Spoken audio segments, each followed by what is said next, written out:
노무현 대통령 탄핵은 분명 잘못한 것이고 제 정치 인생 중에 가장 큰 실수고 과오입니다.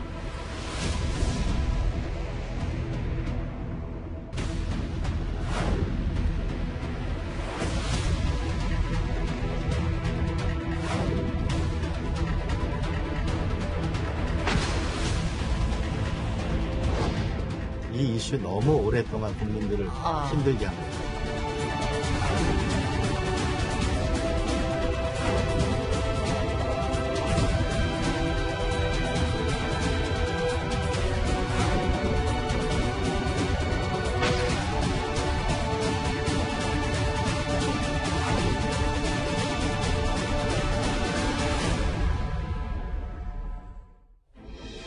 네, 지금부터 이 얘기를 좀 해보겠습니다. 그제 법원이 윤 총장의 손을 들어준 이후 이틀째 침묵을 이어오던 추미애 법무부 장관이 오늘 아침 본인 SNS에 검찰을 작심 비판하면서 본인 사퇴서를 일축했습니다. 먼저 추 장관의 오늘 출근길부터 만나보겠습니다.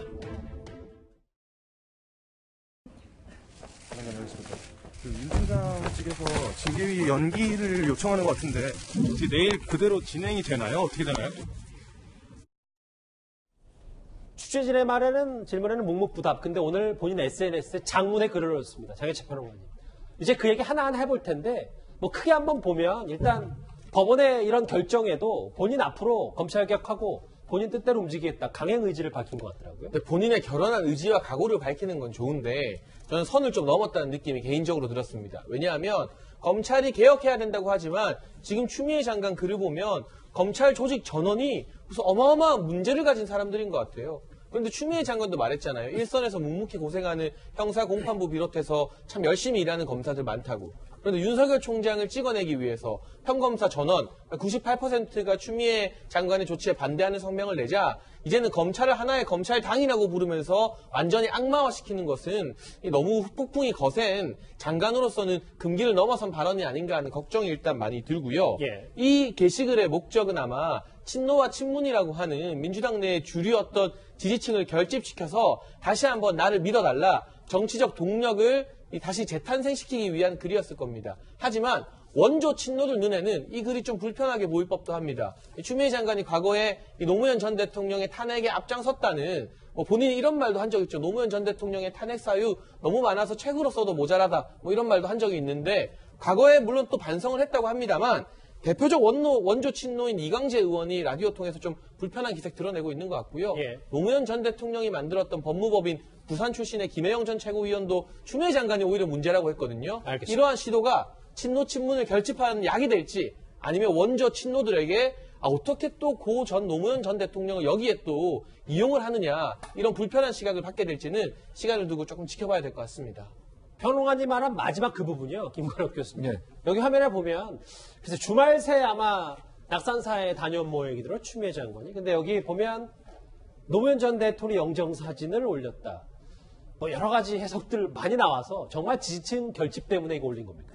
제가 아직도 기억나는 것이 명동 유세 때 노무현 전 대통령이 우리에겐 추미애도 있고 정동영도 있다. 이런 단어를 했던 것처럼 많이 믿어줬죠.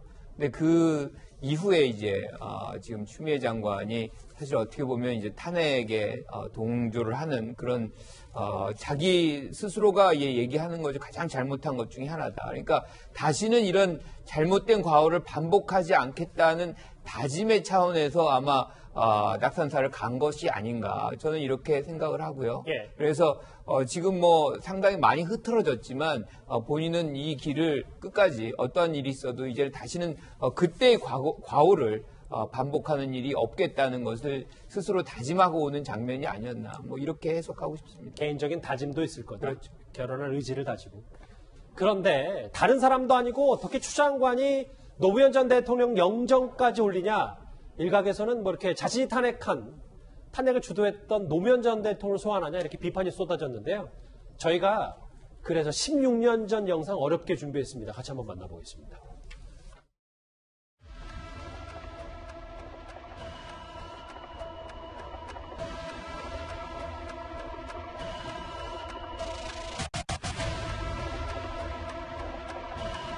여러분에게 드린 자존심의 상처에 위로가 될 수 있다면 저의 마음을 던진다는 노무현 대통령 탄핵은 분명 잘못한 것이고 제 정치 인생 중에 가장 큰 실수고 과오입니다. 진심으로 여러 차례 사과했지만 아무리 사과한다 해도 어디 그게 갚아지겠습니까?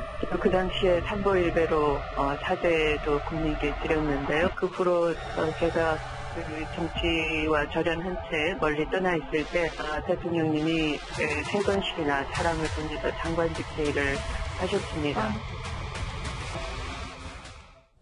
저렇게 삼보일배도 했고 나중에 노무현 전 대통령이 괜찮다는 말까지 추장관 함께 덧붙인 것도 전에 들었거든요. 근데 이도훈 의원. 네네.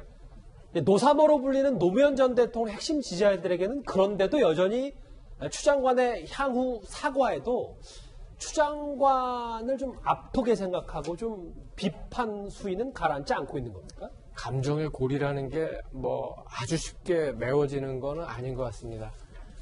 추 장관으로서는 지금 굉장히 위기죠. 당에서 동반사퇴 얘기가 나오고 청와대에서 출구 전략 얘기가 나오고 당은 물론이고 청와대에서도 조금씩 거리를 두는 거 아닌가 이런 생각하니까 아마 뭐 좀 거칠게 얘기하면 살아남기 위해서 어떤 그 몸부림이라도 해야 되는데 사실 좀 그 보기는 민망합니다. 왜냐하면 노 전 대통령의 영정사진을 걸었다는 거는 또 어떤 의미도 있냐면 노 전 대통령이 왜 돌아가셨냐?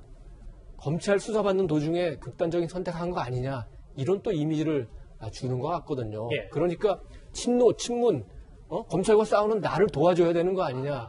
이런 메시지를 하는 것 같은데 과연 그 친노, 친문 이분들이 어떻게 생각을 할지 어떻게 보면 노무현 대통령을 너무나 쉽게 이용하는 거 아닌지 그리고 아까 말씀드린 대로 친노든 친문이든 노 전 대통령 그 탄핵 국면에서 누가 찬성했는지 다 기억하고 있지 않겠습니까? 그런 부분이 있고 또 하나의 이제 그 메시지의 중요한 측면은 검찰에 대해서 그 공포감을 느낀다고 그랬죠. 죄 지은 게 없으면 검찰에 공포감 느낄 이유가 아무것도 없습니다. 그리고 하나만 더 하면은 지금 이 소임을 다하겠다. 핵심은 이제 물러나지 않겠다는 얘기를 강하게 표현하는 것 같은데 모르겠습니다. 청와대에서 어떤 결정을 하더라도 혹시라도 전국 운영을 위해서는 어쩔 수 없다. 미안하지만 추 장관이 조금 물러나 주시는 게 좋을 것 같다. 이렇게 얘기를 해도 추 장관이 아마도 안 들을 것 같은 생각도 좀 듭니다. 16년 전에 노무현 전 대통령 핵심 지지층은 아직도 감정의 골이 있을 것이다. 김태현 변호사님. 여기에 야권에서 진중권 전 교수도 야권에서 꽤 맹비난을 하고 있는데 특히 김근식 교수 같은 경우는 급하긴 급했나 보다. 혼자 뒤집어 쓰는 건 거부하겠다는 의사표시다. 이렇게 했는데 이 말 동의하세요? 글쎄, 저는 정확히 이제 저 얘기가 뭔지 잘 이해가 안 가서 독박 거부한다라는 게 의사표시가 무슨 의미인지 잘 모르겠는데 저는 추미애 장관 오늘 글을 보면서 그런 얘기를 했어요. 검찰에 대한 비판적인 시각이 있고 그래서 주장을 할 수 있는데 모든 주장이 이제 논거가 있어야 되고 기승전결에 딱 맞아떨어져야 되거든요. 근데 저기서 오늘 이 검찰당 비판하고 검찰 비판하는데 왜 갑자기 노무현 전 대통령 영정사진이 나오고 노무현 전 대통령 얘기가 나오는지 저로서는 잘 납득이 안 되더라고요. 그러니까 예를 들어서 문재인 대통령이 검찰 개혁을 주장하셨으니까 문재인 대통령 끝까지 함께하겠어요. 이런 거라면 아마 그런가 보다 할 텐데 왜 노무현 전 대통령의 얘기가 저기서 나오는지 저는 그 논거가 무엇인지가 저는 잘 납득은 되지는 않습니다. 그냥 아예 이 글 자체가 쉽게 이해가 되지 않는다. 그러니까 추미애 장관이 무슨 얘기를 하고 싶은지는 알겠는데 왜 거기서 갑자기 노무현 전 대통령 얘기가 나오는지는 잘 이해가 안 간다는 거죠. 저는. 그러면 오늘 오전에 입장을 밝힌 글을 좀 더 저도 자세히 읽어보겠습니다. 정말 납득이 안 되는지 한번 볼까요? 검찰 내기, 그러니까 노무현 전 대통령 영정사진 말고도 검찰이 살아있는 권력을 수사한다면서 정치적으로 수사 표적을 선정해서 여론몰이를 할 만큼 검찰 당이라 불릴 만큼 정치 세력화된 검찰이 민주적 통제 제도마저 무력화시키고 있습니다. 다음 걸 볼까요? 제가 좀 요약을 해봤는데 전직 대통령도 전직 총리도 전직 장관도 수사 활극에 희생이 되고 말았습니다. 백척간대에서 살떨리는 무서운 거 공포를 느낀다. 그렇기 때문에 저의 소임을 접을 수 없습니다. 장해철 평론가님. 그러니까 검찰 당이라고 표현하는 것을 두고 노무현 전 대통령 지지자 말고도 검찰 내부에서도 이 얘기를 듣고 좀 많이 들끓는 분위기인 것 같습니다. 그렇죠. 사실은 제가 처음에 말씀드린 것처럼 지금 추미애 장관의 저 글은 검찰 조직 전체를 사실상 악마화하고 적대화하는 그런 의도가 보이고 있지 않습니까? 그런데 실제로 검찰 조직이 지금 집단적으로 검찰 개혁에 반발하고 있느냐? 전혀 아닙니다. 윤석열 총장 같은 경우도 복귀하자마자 이 검사들에게 보낸 이메일에서 지금 이제 형사소송법 개정으로 검경 수사권 조정 이제 한 달 앞으로 다가왔다. 이거 우리가 잘 대처하자고 있거든요. 이게 무엇이냐? 검찰 개혁 아닙니다. 검찰의 직접 수사 줄어들고 경찰에게 대폭 권한이 넘어가는 거죠. 검찰의 역할은 기소나 공소 유지 등으로 많이 제한이 됩니다. 물론 마약 범죄나 일부 범죄 등은 여전히 직접 수사를 합니다만 여기에 대해서 윤 총장이나 검찰이 반발합니까? 아닙니다. 잘 하겠다. 준비해서 차질이 없도록 하겠다는 게 내용인데 추 장관은 지금 윤석열 총장과 특히 원전 수사 또 울산 수사 이런 권력 수사를 하는 검찰들만 잡느라 전체 검찰이 마치 조직적으로 당을 만들어서 뭔가 저항하는 듯한 그런 이야기를 하고 있는데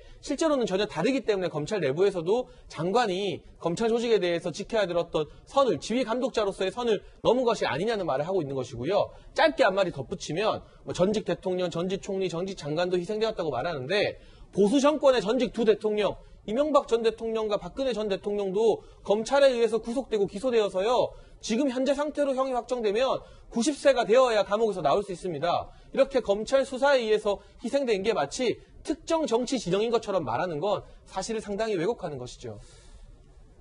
어떻게 추 장관이 노무현 전 대통령을 말할 자격이 있냐 뭐 이런 비판도 오늘 쏟아졌는데요. 노무현 전 대통령의 오른팔로 불렸던 이광재 의원 오늘 라디오 인터뷰에서 이런 얘기를 했습니다. 우리가 검찰 개혁이 필요한데 네. 그러나 지금은 공수처장을 빨리 임명하고 네.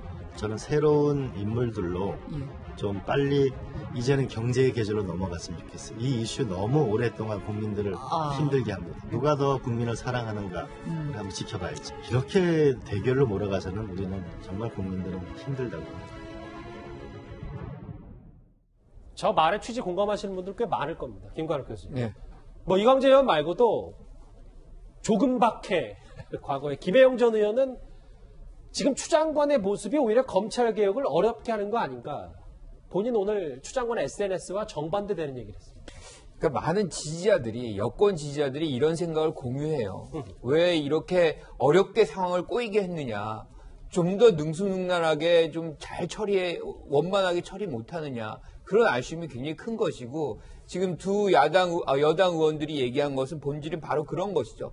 결과적으로 절차적 하자가 많이 드러나고 이런 거친 과정이 사실은 본질을 굉장히 더 어렵게 하는 그렇게 해서 검찰 개혁이라는 것이 오히려 더 더뎌지는 이런 장면들이 온 것이잖아요. 그러니까 이광재 의원이 얘기한 대로 사실은 인적 즉 윤석열 총장이 집중하기보다는 오히려 공수처 설치, 그다음에 검경 수사권 조정 등 제도적인 어떤 정비, 그 개혁을 훨씬 더 빨리 속도감 있게 했다 그러면 이런 논란이 만들어지지 않았을 수도 있다. 그래서 국면 전환이 필요하다. 뭐 이렇게 주장을 하는 것이고 많은 여권 지지자들이 이 부분에 아마 동의할 거라고 저도 생각합니다.